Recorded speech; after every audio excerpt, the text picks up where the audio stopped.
This is a beautiful song, traditionally attributed to Moses. And if you can imagine a scenario, it's just tradition. We don't really know who wrote the song, but traditionally Moses. Imagine this scenario. It's described in Deuteronomy chapter 34. Moses is at the threshold of the promised land. You remember the story? He led his people out of bondage, wandered the wilderness, and finally he's at the precipice. He's at the very edge of the promised land, looking down from on the mountain. He sees it. And yet he knows that he'll never enter. He'll never get there. A life of fidelity, a life of hard work and leadership. And he sees that before he dies, he will never make it to that land. So reflective of life.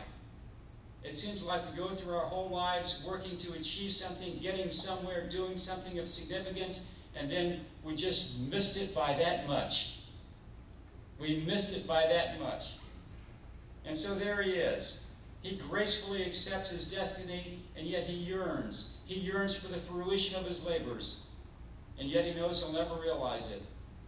And so the psalmist in verse 1 begins this with this remarkable affirmation, and it really shapes everything that is to follow in this song.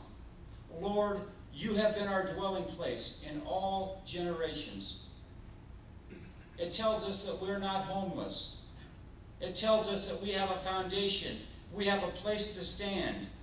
It tells us that even in the face of our incomplete, our frail, our transient human lives, that there is significance, there is meaning, there is purpose. Lord, you have been our dwelling place in all generations. Even though our lives are like a mist or a vapor, like grass that grows and fades in the evening, our lives have purpose, have meaning. Our activities and energy make a difference in the world. And so then in verse 12 of Psalm 90, the pivotal verse, so teach us, Lord, to present you a heart of wisdom. A heart of wisdom is a heart which discerns the purposes of God. A heart of wisdom tells us that we're all connected and that life and its events are connected, often in inscrutable ways. We don't fully understand. And yet we know there is a pattern and a purpose. And we know that in spite of our limited and temporary nature, that there's tremendous power and freedom and responsibility in human existence. And so the psalmist ends the psalm by saying, and establish the work of our hands. We commit our best efforts, we commit our lives into God's hands, asking God to bless, asking God to bring our work to fruition in God's own way. Teach us to take stock of each day. Teach us to count our days, that our days may count for something. Help us to not squander even one precious moment of life, even though they're short and temporary. So we see in Psalm 90 running the whole gamut from disorientation, orientation, and new orientation, new life, new hope. Well, in the meantime, and quite honestly, that's the time when most of our lives are lived. We live our lives in the meantime, between the disorientation and the new orientation. In the meantime, we as a community of faith, we as a human family, work together, struggle together through the various translations of life, so that we're not only lost, but we're found in translation. And there are many translators that God uses. As John Donne said, some of us are translated by age. I don't have to tell you that we live in one of the older counties in the United States, Sarasota County, and that Longboat Key would be on the upper end of that. That's the beautiful reality of this island paradise. And whether we're 15 or 40 or 85 or 105, the fact is we're all headed the same place.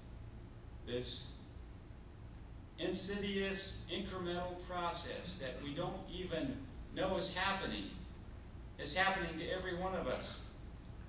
I realized I was an immortal a few years back. I remember my 40th birthday, around my 40th birthday. You notice I wear glasses now, and I never wore glasses before I was 40. I used to read theological books with print so small that I couldn't see that print now with a 10-fold magnifying glass. Never wore glasses. And I remember that one day I was trying to read one of my commentaries and it was kind of blurry. So I went to my friend, the ophthalmologist, and I said, hey doc, I said, I'm kind of worried here. I'm not quite focusing like I used to. And he said, well, Ken, he said, how old are you now? He said, I just turned 40. I said, I just turned 40. He said, bingo. You just turned 40. And now, if I'm out shopping, if I want to go out shopping, if I'm out shopping and I don't have a pair of glasses with me, I have two options. I either go get a clerk and ask her to read every ticket on the item, every price tag, or I just get in my car and drive off. But it happens so slowly, incrementally. And it just, we don't realize it. I was thinking about the fact that these incremental changes, when I was watching a tennis match last week, any of you watch Wimbledon? That remarkable final with Federer and Andy Roddick. And that ball is moving at 130 plus miles an hour when it's served. And the reflex that are necessary to hit that ball are just incredible. And after you turn about your early 20s, actually, your reflexes start to deteriorate. Did you know that?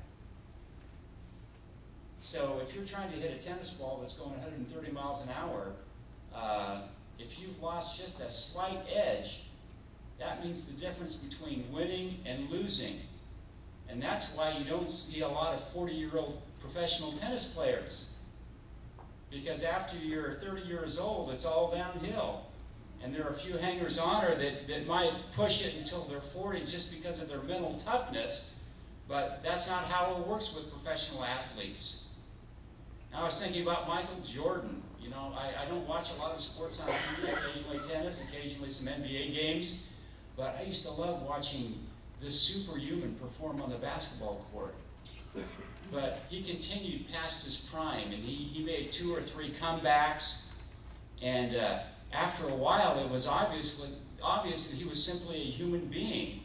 And that became very apparent to me one time. I was watching a game when he was with the Bulls, making one of his comebacks, and he went up for what would have been a routine slam dunk for him, and he missed the dunk. Michael Jordan missed the dunk. But something, he kind of redeemed himself because the opposing player got the rebound, headed down court on a drive, was all alone, was going to dunk the ball himself, and Michael Jordan came out of nowhere, flying across the sky, got this 25-year-old kid from behind, and he was probably 40 by this time, and whacked the ball away from him. Just a flash of brilliance, and that's the last time I ever watched Michael Jordan. It was just too painful to see what was happening to him.